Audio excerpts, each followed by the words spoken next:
Hey guys, and welcome to the Working Money channel. So quite the rebound with Bitcoin after it had hit that $10,000 mark.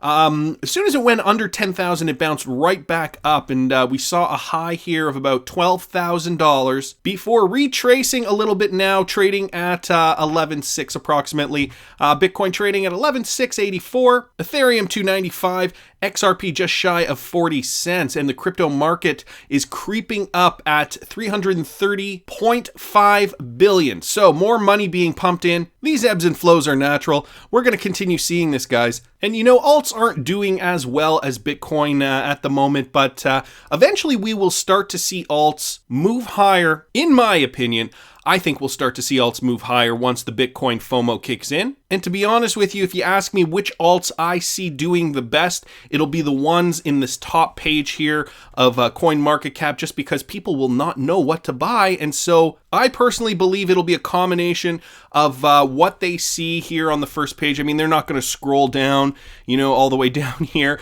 They're going to look up here and they're going to see what is the most affordable thing I can buy that has a high market cap, and what are they going to see first? XRP. I think this is partially why XRP surged so much in the last bull run. But let's take a look at this article regarding Bitcoin. So Bitcoin breaking the consolidation phase of 10,000 to 14,000 will be toughest, likely to fall after breaching 20,000. And so just to go back to the chart here, ultimately they're talking about this phase here. After we hit 14,000, we dip down to the $10,000 mark. So they're talking about this zone here. This is the I guess a largish consolidation area in which we're looking to break. If we go to the daily here, we can kind of see that we may see a significant level of resistance, consolidation forming before we start moving back up. And yes, we will shatter all-time highs for Bitcoin. We will go past 20,000.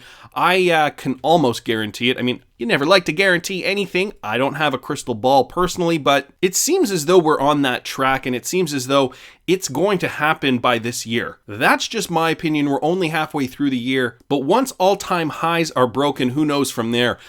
This from the Daily Hodl, crypto analyst, prepare for 153% Bitcoin surge. So crypto analyst Josh Rager says Bitcoin's past market cycle indicates that 153% jump in the price of Bitcoin may be on the horizon. Rager told his 47,000 followers on Twitter that Bitcoin typically bounces by that amount after a pullback like the one that hit BTC in the past week, with Bitcoin dropping from 13,770 to 9,756. We had our 30% pullback. So what's next? History says that price consolidates, followed by an average gain of 153% before the next big pullback. There are great rewards for buying pullbacks in the bull market. So if you calculate 153% increase from the low range here of where Bitcoin corrected at 10,000 to make it easy, we're looking at a $15,300 gain on top of that, which would bring Bitcoin up to $25,300 per BTC. Not a bad start. I think when we start getting up into this $20,000 range, I think once we hit it, we might go past it. We might go to 21, 22. I think we will see another significant pullback, just because, you know, that's the range where people will think to themselves, well, it's gone this high, maybe I should play it safe, take my profits off the table. But it's when Bitcoin blows past this mark and just keeps going and surging that I think real FOMO will kick in. You know, we were talking about the $10,000 mark, and that was a significant milestone for Bitcoin. It did shoot straight up to 14 after that with a bit of a retracement, but once we see all-time highs broken, I think it's a brand new story. And this tweet here from Rob Cash on the set, at Rob_Cash71, make a deal with the devil and you might get a pitchfork in the rear end. Relating to this here, and this is about global giants Visa, MasterCard, and PayPal, and the fact that they might have come to regret backing Facebook's Libra coin. So these guys were backing the Libra coin. I'm just going to read a little bit of this. Interestingly enough, some of the largest payment processors in the industry, including PayPal, Visa, MasterCard, and others, decided to officially support Facebook's coin. However, according to James Fawcett, an analyst from Morgan Stanley, this might end up being the wrong choice for the company. So according to Fawcett, the choice to back Libra may have actually boosted one of the greatest risks that these firms will face, much much tougher regulation. So Fawcett called it a heavy burden, which will increase the regulatory scrutiny. The situation in regards to these regulations is already far from perfect, and this choice might actually make things worse in the long run. The analyst said that it is not difficult to imagine that Libra, backed by numerous respected companies and created by one of the most successful businesses in the world, might end up becoming a global free floating currency. It might become a currency that cannot be controlled by central banks, governments, or anyone else for that matter. If this happens, regulators, bankers, lawmakers, and everyone else of influence is likely to oppose it. However, the impact on the coin's early supporters, such as Visa, MasterCard, and others, would be quite big as well. Not only regulatory, but also political. Fawcett believes that the technology risk is not something that deserves worrying about, however. If the transaction costs end up dropping, and guys, this is the biggest point of this article in my opinion. If the transaction costs end up dropping, these companies will be had to dislodge as industry leaders, at least unless a regulatory and political opposition arises. While clearly concerned about such turn of events, Fawcett is still quite bullish on these companies. He believes that Libra still has a long way to go before becoming a threat. Furthermore, he also supports the company's decisions to leave the Libra group if the situation turns for the worst. So they're talking about they're talking about a few things here. In terms of Libra coin becoming a potential, let's call it unofficial world currency, where people will transact in Libra coin around the world, people won't need to use PayPal, MasterCard in order to make their purchases off Amazon, right? Especially if transaction fees are lower.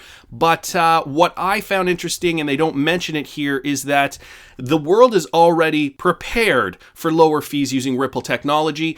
And so if companies like Visa, MasterCard, and PayPal are now faced with Libra coin as a potential threat, they could always tap into Ripple technology in order to start lowering their fees. So at least they're working on a level playing field. Yes, I said it again, level playing field, guys. We know that Visa has bought Earthport, a company that we already know has partnered with Ripple. So that's a step in the right direction, at least for Visa. Again, this article doesn't spell it out, but I wanted to mention it because these are some of the things that just kind of blindsided us all of a sudden. You know, Facebook mentions that they're doing a coin, and that threw a wrench, I think, into a lot of plans. But thank goodness Ripple is around. Thank goodness that there is the competitive edge there for these legacy companies, let's call them, to decide to adapt, to decide to tap into RippleNet and start transacting like it's indeed the 21st century. Another thing I thought was cool here, Canadian startup wants to upgrade millions of ATMs to sell Bitcoin. And I wouldn't usually talk about something like this except for it is the exchange that I use. It is CoinSquare.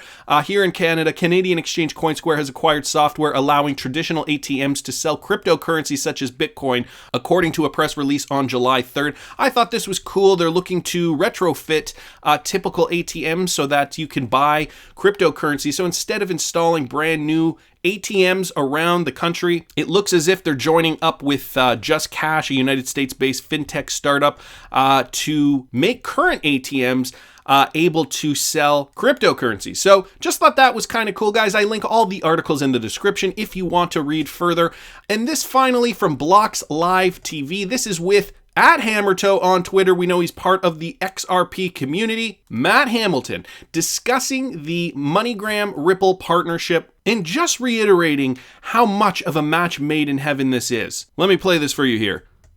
There has, of course, been the Ripple MoneyGram partnership, and that we saw the stock of MoneyGram actually go up by 168%. So the partnership paid off for MoneyGram, but should we see a rise in the price of XRP too? What are your thoughts as, of course, the XRP supporter here?